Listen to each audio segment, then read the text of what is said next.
Negotiators are meeting in Doha to finalize the details of a ceasefire deal between Israel and Hamas.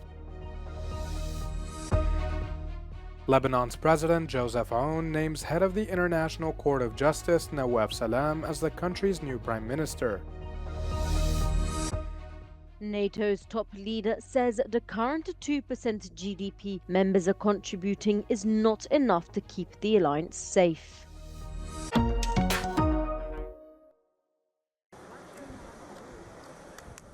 A ceasefire deal between Israel and Hamas may be close to coming to fruition as negotiators meet on Tuesday seeking to finalize its details. Mediators reportedly gave Israel and Hamas a final draft of the agreement after a midnight breakthrough. If successful, it would lead to the biggest release of Israeli hostages since the early days of the war. Meanwhile, Israeli strikes on Gaza remain intense. Several strikes hit areas throughout the Gaza Strip overnight and early on Tuesday, killing dozens. A growing number of Israeli soldiers have started to speak out against Israeli conduct in Gaza and are refusing to continue serving if a ceasefire is not secured. They say they saw or did things that crossed ethical lines. At the same time, around 1,000 Israelis demonstrated against a ceasefire deal in Jerusalem, shouting slogans against humanitarian aid delivery to Gaza, prisoner exchanges, or relinquishing conquered territory. They say the government should release the hostages only through victory over Hamas.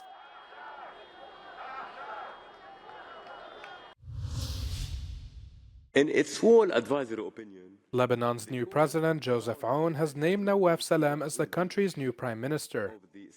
Salam got the backing of 84 deputies from the 128-seat parliament, while incumbent caretaker Prime Minister Najib Mikati only received 9 votes. وبعد أن تشاور مع السيد رئيس مجلس النواب وأطلعه على نتائجها رسمياً، استدعى رئيس الجمهورية القاضي نواف سلام لتكليفه تشكيل الحكومة. to suggest Nawaf, a prominent diplomat and current president of the UN's top court, the International Court of Justice, has long been linked with the job. His candidacy, however, has always been opposed by the Hezbollah parliamentary bloc, who accuse him of being a puppet of the US. 34 legislators abstained from the vote, among them members of Hezbollah. Salam's appointment as prime minister ends more than 2 years of caretaker governance headed by Najib Mikati. Salam has a difficult job ahead, as he has the responsibility of rebuilding the country battered by 14 months of war with Israel. He is also expected to carry the country out of a years-long economic crisis, which has crippled the Mediterranean nation. Salam comes from a well-known family. His uncle Sa'ib Salam was one of the leaders who fought for Lebanon's independence from France. Sa'ib and his son Tammam both went on to become prime ministers. It's unclear whether Nawaf Salam plans to resign from his post as head of the ICJ. He's expected to arrive to Lebanon on Tuesday to meet with the president, who will officially designate him as the next premier. For many Lebanese, the appointment of both a new president and a new prime minister is a sigh of relief and hope for better days ahead.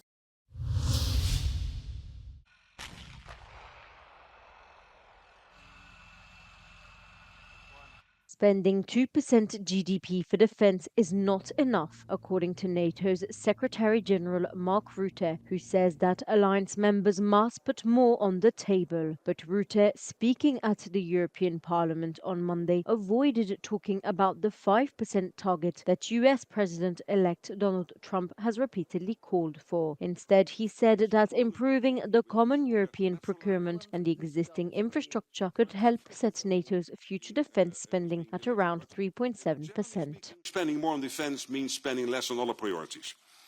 But it can make a big difference for our future security. On average, European countries easily spend up to a quarter of their national income on pensions, health and social security systems.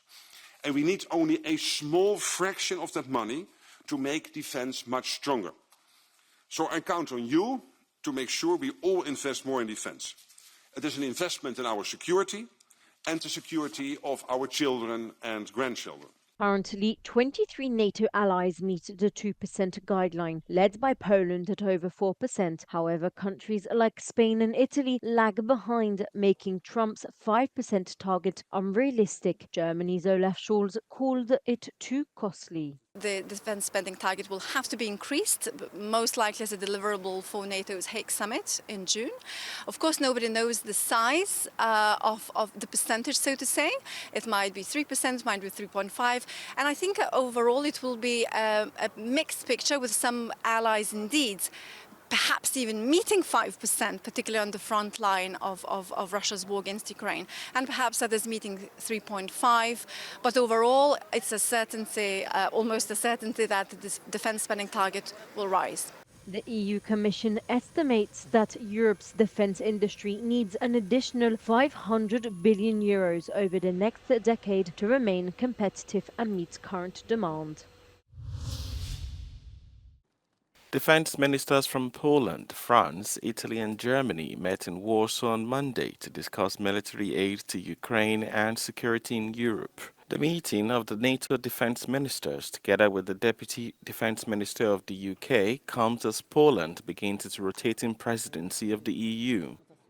I nie ma sprawy ważniejszej niż wydatki na bezpieczeństwo, organizacja i 3 podstawowe filary silnej Europy.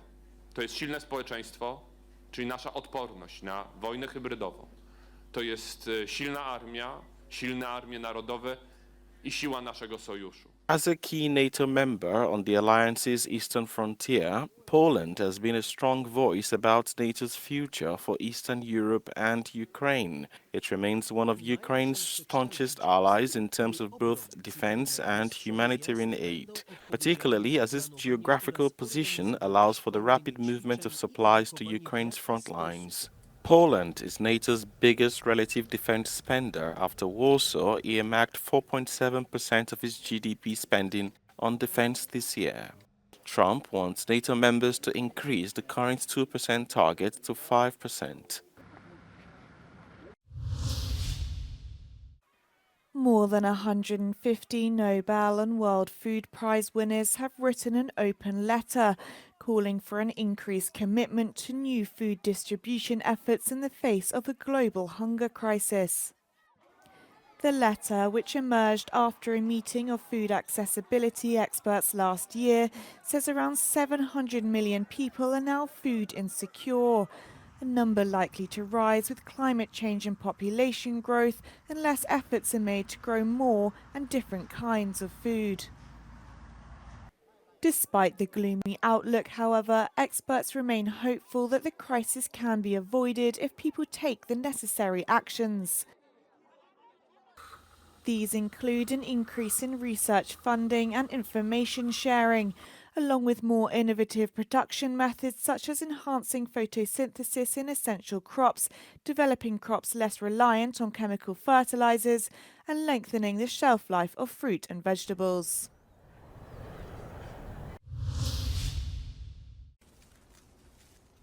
More animals are continuing to be preemptively killed in Germany following the first outbreak of the foot-and-mouth disease in the country in 35 years. German authorities confirmed the outbreak of the disease known as FMD in a herd of water buffalo in a farm in Brandenburg state, which surrounds Berlin. Another farm, also in Brandenburg, reported an outbreak after it had purchased hay from the affected buffalo farm. For now, authorities say the disease does not appear to have spread further. Zum gegenwärtigen Zeitpunkt können wir nicht sagen, ob es bei dem einen Betrieb bleibt oder ob weitere Betriebe betroffen sind. Wir hoffen natürlich gemeinsam mit unseren Tierhaltern, gemeinsam mit der betroffenen exportorientierten Wirtschaft, dass es sich um einen eingegrenzten Bereich handelt. Germany's last FMD case was in 1988. The new outbreak signals strong economic consequences for the country. Berlin will now not be able to acquire veterinary permits to transport animals outside the European Union. The export of animal products like meat and dairy will also likely suffer as countries instate bans on German imports, straining a multi-billion euro per annum industry. Die wirtschaftliche Dimension ist natürlich erheblich. Deutschland hat so roundabout 10 Milliarden Euro Umsatz- und Produktwert mit tierischen Produkten, mit diversen Drittländern, von denen das Vereinigte Königreich der wichtigste ist. More tests are being carried out on animals in farms in the outbreak vicinity. Officials say the primary goal is to ensure the containment of the disease. University students in Serbia have protested outside the Constitutional Court in Belgrade against what they say are civil rights violations under the government of Alexander Vučić. They also claim to have come under pressure from the Secret Service. Pro-government media have published personal data of some of the protesters, which wouldn't be possible without the involvement of Serbia's Secret Service, the BIA. The ongoing protests reflect wider discontent with what they see as President Alexander Vučić's increasingly autocratic rule. Vučić says he wants to steer Serbia towards European Union membership, but he's faced accusations of curbing democratic freedoms rather than advancing them. Došli smo da podržimo decu, da im čuvamo leđa, ako ih neko sutra bude dirao, da izađemo na štit. The rally began with thousands of people standing in silence to commemorate the victims of a concrete canopy collapse at a railway station in Novi Sad, which killed 15 people. That incident triggered almost daily anti-corruption protests. Many in Serbia believe the canopy collapsed in November because of sloppy reconstruction work that resulted from corruption. Prosecutors have filed charges against 13 people, including a government minister and several state officials. But doubts remain about the probe's independence.